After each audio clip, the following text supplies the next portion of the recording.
ओम नमः शिवाय। आप लोग मार्कंडे का नाम सुने होंगे। तो आज हम मार्कंडे की अद्भुत कथा सुनाएंगे। जब मृत्यु लेने आए यमराज, तब महादेव ने अपने भक्त को बचाया। कैसे बताया दोस्तों? आज जरा कल्पना कीजिए, एक छोटा सा बालक जिसकी उम्र सिर्फ 16 साल थी। चेहरे पर मासूमियत थी, हाथ में पूजा की सामग्री थी, सामने शिवलिंग थे और वह बालक आंखें बंद करके महादेव का नाम ले रहा था। लेकिन उसे पता है आज उसकी ज़िंदगी का आखिरी दिन है, क्योंकि उसके जन्म के समय में उसके पिता को बता दिया गया था कि वह बालक केवल 16 वर्ष तक ही जीवित रहेगा। सोचिए, जिस उम्र में बच्चे अपने भविष्य के सपने देखते हैं, उस उम्र में मार्कंडे को अपनी मृत्यु का इंतजार करना था। लेकिन मार्कंडे ने मृत्यु से डरने के बजाय महादेव का हाथ पकड़ लिया और वह फिर आता है वह दिन जब मार्कंडे ने 16 वर्ष पूरे कर होने वाले थे। मार्कंडे के मंदिर में दीपक जल रहा था। शिवलिंग के सामने बालक मार्कंडे बैठा हुआ था। उसकी आंखों से आंसू निकल रहे थे, लेकिन उसके होठों पर केवल एक ही नाम था, ओम नमः शिवाय, ओम नमः शिवाय। तभी अचानक मंदिर के वातावरण में एक अजीब सा परिवर्तन होने लगा। तेज हवा हो गई, दीपक की लौ कांपने लगी और मंदिर के बाहर से एक भयंकर आवाज सुनाई दी। यमराज आ चुके हैं। उनका उद्देश्य एक ही था, मार्कंडेय के प्राण लेने। लेकिन यमराज यह नहीं जानते थे कि जिस बालक को वह लेने आए हैं वह केवल एक बालक नहीं है, वह महादेव का सच्चा भक्त है। यमराज ने अपना पाश फेंका, लेकिन तभी वह पास मार्कंडेय के साथ शिवलिंग को भी छू गया। जैसे ही यमराज आते हैं और अपना पास फेंकते हैं और वो पास गिरता तो है, लेकिन वो शिवलिंग को टच करते हुए गिरता है। शिवलिंग से ऐसी दिव्य शक्ति प्रकट हुई कि पूरा संसार उस दिन कांप उठा था। महादेव स्वयं प्रकट हुए और उन्होंने यमराज से कहा, मेरे भक्त को तुम ले नहीं जा सकते। लेकिन आखिर ऐसा क्या हुआ कि महादेव को स्वयं मृत्यु के देवता के सामने आना पड़ा? मार्कंडे कौन थे, उनके जन्म की कहानी क्या थी, और आखिर जो मार्कंडे थे वो महादेव ने उन्हें ऐसा कौन सा वरदान दिया था कि चिरंजीव हुए कहलाए? आज की कहानी हम यही जानेंगे कि मतलब मार्कंडे जी के साथ क्या होता है जो छोटे से बालक होते हैं। क्योंकि आप लोग जानते ही होंगे कि ये मार्कंडे कौन थे। अगर आप नहीं जानते हैं तो यहाँ पे जान जाएंगे। जिन्होंने मृत्यु पर विजय पाया था। ये कहानी है सच्चे भक्ति की, सच्चे शक्ति की। तो एक बार हर हर महादेव बोलिएगा और कहानी की हम शुरुआत करते हैं। ऋषि मुकुंडी की तपस्या। बहुत समय पहले की बात है। एक महान ऋषि थे मुकुंडू ना। वे बहुत धार्मिक और तपस्वी थे, लेकिन उनके जीवन में एक कमी थी, उनकी कोई संतान नहीं थी। ऋषि मुकुंडू और उनकी पत्नी ने भगवान शिव की कठोर तपस्या शुरू कर दी। दिन बीतते गए, महीने बीतते गए, लेकिन उन्होंने अपनी तपस्या नहीं छोड़ी। आखिरकार उनकी तपस्या से प्रसन्न होकर भगवान शिव उनके सामने प्रकट हुए। महादेव ने कहा, ऋषि मैं तुम्हारी तपस्या से प्रसन्न हूँ, वरदान मांगो। ऋषि मुकुंडी ने हाथ जोड़कर कहा, प्रभु मुझे एक पुत्र चाहिए। महादेव मुस्कुराए, लेकिन उन्होंने ऋषि के सामने एक कठिन विकल्प रख दिया। उन्होंने कहा, तुम्हें दो में से एक पुत्र मिल सकता है। एक ऐसा पुत्र जो बहुत बुद्धिमान और महान होगा, लेकिन उसकी आयु केवल 16 वर्ष होगी, और एक ऐसा पुत्र जिसकी आयु लंबी होगी, लेकिन वह साधारण बुद्धि वाला होगा। अब सोचिए, एक पिता के सामने कितना कठिन निर्णय था, लंबी जिंदगी या छोटी जिंदगी वाले महान चरित्र। ऋषि मुकुंडी ने बिना देर किए हुए ये कहा, प्रभु मुझे महान और बुद्धिमान पुत्र ही चाहिए। और महादेव ने उन्हें वरदान दे दिया। जन्म हुआ मार्कंडे। समय बीता, ऋषि के घर में एक बहुत सुंदर बच्चा पैदा हुआ जिसका नाम मार्कंडे रखा गया। मार्कंडे बचपन से ही बहुत तेजस्वी थे। उन्होंने भगवान शिव से विशेष प्रेम था। जैसे जैसे उनकी उम्र बढ़ती गई, उनकी शिव भक्ति भी साथ साथ में बढ़ती गई। वह घंटों शिवलिंग के सामने बैठकर मंत्र जापते थे, जप करते थे। उनके लिए संसार में सबसे बड़ा सहारा वो थे महादेव। लेकिन उनके माता पिता के मन में एक डर था जो हमेशा बना था। उन्हें पता था कि उनके पुत्र की आयु 16 वर्ष है।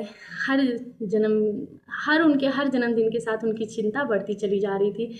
जैसे जैसे मार्कंडे 16 वर्ष की ओर आगे बढ़ने लगे, घर का वातावरण और भी उदास होने लगा।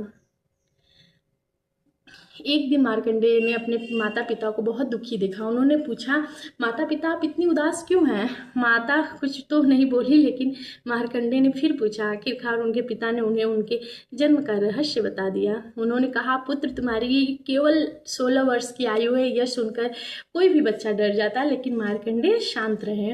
उन्होंने कहा, अगर मेरी आयु महादेव ने तय की है तो मेरी रक्षा भी महादेव करेंगे। बस यही विश्वास उनके जीवन की सबसे बड़ी शक्ति बन गई। उन्होंने मृत्यु से डरने के बजाय महादेव की शक्ति को और भी बढ़ा दिया। उनकी भक्ति में वो लीन और होने लगे। 16वां दिन आया। आखिरकार वह दिन आ ही गया। मार्कंडेय 16 वर्ष के हो गए। उनके माता पिता की आंखों में आंसू थे, लेकिन मार्कंडेय उन्हें समझाए, आप चिंता मत कीजिए, मैं महादेव के शरण में हूँ। वह मंदिर गए, शिवलिंग के सामने बैठ गए, दीपक जलाया और मंत्र जाप शुरू किया। ओम नमः शिवाय, ओम नमः शिवाय, ओम नमः शिवाय।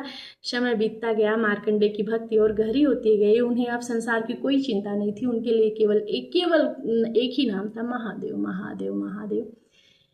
और होता है इसी में यमराज का आगमन।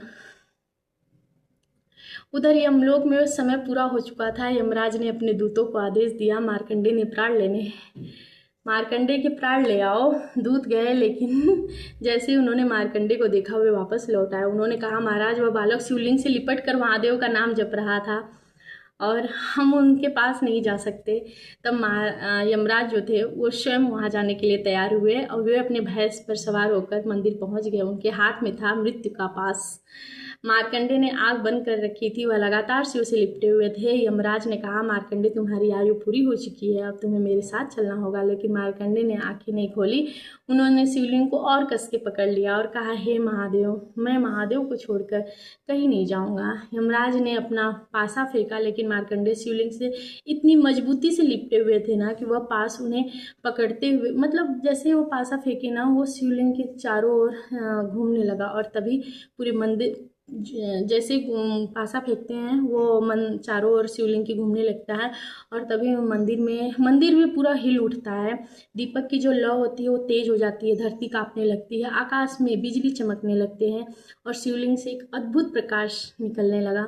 यमराज पीछे हट गए, क्योंकि उनके सामने अब कोई साधारण शक्ति नहीं थी। स्वयं महादेव प्रकट हो चुके थे। महादेव के प्रचंड महादेव का रूप, ऐसा रूप देखकर वातावरण दिव्य हो गया। उनकी जटाएं लहरा रही थी, त्रिशूल उनके हाथों में थी और उनके नेत्रों में अपने भक्त के लिए अपार करुणा थी। महादेव ने यमराज की ओर देखा और कहा, यमराज, मेरे भक्त मार्कंडेय को तुम नहीं ले जा सकते हो। यमराज ने हाथ जोड़कर कहा, प्रभु, मैं तो अपना कर्तव्य निभाने आया हूँ। महादेव ने कहा, कर्तव्य अपनी जगह है, लेकिन जो भक्त पूर्ण श्रद्धा से मेरी शरण में आ गया है उसकी रक्षा करना मेरा धर्म है। कथा की परंपरा में इसी प्रसंग को काल पर महादेव की विजय के रूप में स्मरण किया जाता है और मार्कंडेय को महादेव का विशेष आशीर्वाद प्राप्त हुआ। महादेव ने मार्कंडेय को देखा तो वह बालक अब भी शिवलिंग से लिपटा हुआ था, उसकी आंखों में आंसू बह रहे थे। महादेव ने उसे उठाया और आशीर्वाद दिया। कहा जाता है कि महादेव ने मार्कंडेय को दीर्घायु और अमृत का वरदान दिया था, इसलिए मार्कंडेय ऋषि को चिरंजीवी महापुरुषों में स्मरण किया जाता है। जिस बालक की आयु केवल 16 वर्ष की लिखी हुई थी, वही महादेव की कृपा से मृत्यु के भय से परे हो गया था। इस कथा का असली जो संदेश है ना, वो मैं आपको बताऊंगी। मार्कंडेय की कहानी हमें यह नहीं सिखाती है कि इंसान को मृत्यु से नहीं डरना चाहिए, बल्कि यह सिखाती है कि जब जीवन में सबसे बड़ा संकट आए तब भी भगवान पर विश्वास मत छोड़िए। मार्कंडेय को पता था कि मृत्यु उसके सामने खड़ी थी, फिर भी उन्होंने महादेव का हाथ नहीं छोड़ा। यही उनकी भक्ति की सबसे बड़ी शक्ति थी। आज हम छोटी छोटी परेशानी आते ही भगवान से शिकायत करने लगते हैं, नहीं करना चाहिए, लेकिन मार्कंडेय ने मृत्यु को सामने देखकर भी महादेव पर विश्वास नहीं छोड़ा। अगर आपकी ज़िंदगी में ना सच में कोई भी परेशानी चल रही है, अगर कोई बीमारी है, कोई दुख, आर्थिक परेशानी या परिवार की चिंता आपको परेशान कर रही है, तो घबराइए मत, महादेव से प्रार्थना कीजिए, लेकिन साथ में अपना कर्म भी करते रहिए। कर्म से पीछे मत हटिए, क्योंकि भक्ति का अर्थ यह नहीं है कि हम कर्म छोड़ दें। भक्ति का अर्थ है कि हम कर्म करते हुए परिणाम महादेव के ऊपर छोड़ दें। हम अपना कर्म करें और महादेव के ऊपर अपने परिणाम का हिस्सा छोड़ दें कि महादेव देखेंगे हमारा कर्म, हम अपना कर्म करेंगे और उसका फल महादेव देंगे। तो कर्म से कभी पीछे मत हटिएगा। सुबह एक बार सच्चे मन से उठते ही ना ओम नमः शिवाय जरूर बोलिएगा और अपने मन से कहिएगा, महादेव मुझे परेशानियों से लड़ने की शक्ति देना। मार्कंडेय जी की कहानी में सबसे खूबसूरत बात यह है ना कि उन्होंने महादेव से यह नहीं कहा।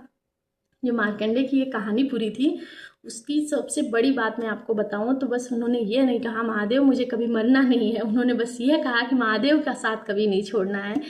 जब भक्त ने भगवान का हाथ नहीं छोड़ा तो भगवान ने भी अपने भक्त का हाथ नहीं छोड़ा। यही तो भक्ति है। भगवान से सौदा करना भक्ति नहीं है, भगवान पर विश्वास करना भक्ति है। और शायद इसी कारण आज भी जब कोई भी भक्त सच्चे मन से शिवलिंग को पकड़ना चाहता है, पकड़ कर कहता है महादेव अब सब कुछ आपके हाथ में है, तो उसके मन का डर थोड़ा सा कम हो जाता है, क्योंकि उससे भगवान पर विश्वास होता है। जिसके सिर पर महादेव का हाथ हो वह कभी अकेला नहीं रहता है। अगर आपको मार्कंडे की यह कथा अच्छी लगी हो तो कमेंट में पूरे विश्वास के साथ लिखिएगा। ओम नमः शिवाय, हर हर महादेव। महादेव आपके जीवन में सुख शांति और शक्ति दे। अगर आपको ये कहानी अच्छी लगी हो तो अपने रिश्तेदारों दोस्तों के साथ शेयर करिएगा और चैनल को हमारे सब्सक्राइब कर लीजिएगा। ऐसी कहानी आपको देखने को मिलती रहे भक्ति से रिलेटेड। तो सभी को ओम नमः शिवाय, ओम नमः शिवाय, ओम नमः शिवाय।